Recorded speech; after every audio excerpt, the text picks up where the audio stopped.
বৈষম্য বিরোধী আন্দোলনে যত আহত হয়েছে এর বেশিরভাগ সেবাটা আমরা ক্যাজুয়ালিটি সার্জারির মধ্যে থেকে দিয়েছি।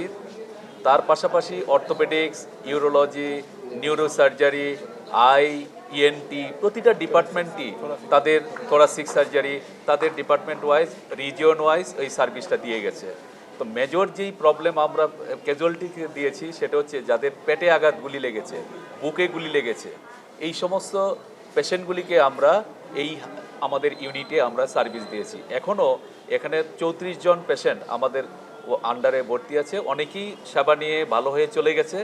আর যেগুলি রয়ে গেছেন ওনাদের মধ্যে অনেকেরই খাদ্যনালী এবং পেটের ভিতরে নানা বিভিন্ন জায়গায় ছিদ্র ফেটে গেছে, ছিদ্র হয়ে গেছে, কারো লিভার ফেটে গেছে, কারো স্প্লিন ফেটে গেছে, কারো কিডনি ইনজুরি হয়েছে, বিভিন্ন ধরনের ইনজুরি পেটের ভিতরে বিভিন্ন আমাদের যে অর্গান থাকে এগুলি ইনজুরি হয়েছে।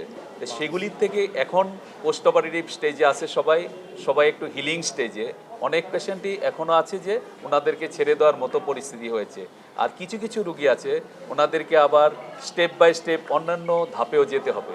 যেগুলিকে আমরা খাদ্যনালী ফুটা হয়েছিল, ইনজুরি হয়েছিল, তাদের জন্য বিকল্প আমরা পায়খানার রাস্তা করে দিচ্ছি পায়ুপথ পেটে দিয়ে, সেটা 3 মাস পরে বাকিটা করতে হবে।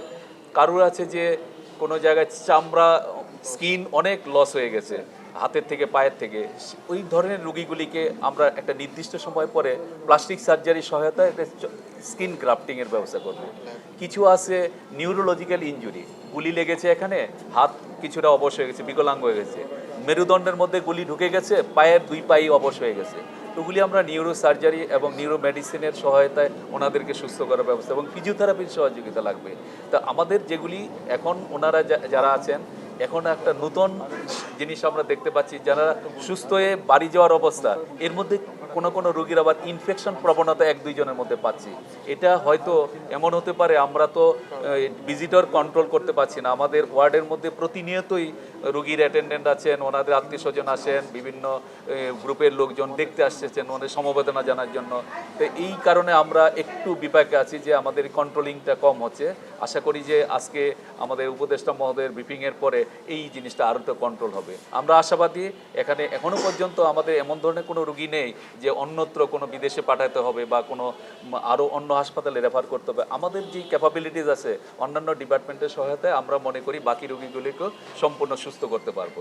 শুধু সুস্থই না, আমরা একটা রুগীকে ছুটি দেওয়ার পরে আমাদের কন্ট্যাক্ট নাম্বার দিয়ে দিচ্ছি, যাতে বাসায় যেয়ে যদি ওনাদের কোনো সমস্যায় পড়েন ওনারা সরাসরি আমাদের সাথে যোগাযোগ করতে পারেন। আমরা যদি সেবা দিতে পারি আমরা দিলাম, অথবা অন্য ডিপার্টমেন্টের সহায়তা লাগলে আমাদের মাধ্যমে ওনারা যাতে সহায়তাটা পান। এই একটা লিঙ্কেজ আমরা ব্রিজিং আমরা পেশেন্টের সাথে আমরা করে দিচ্ছি, যাতে অন্যান্য রোগীর থেকে ওনাদের সেবাটা আমরা এক্সট্রা এবং স্পেশাল হিসাবে আমরা গ্রহণ করেছি।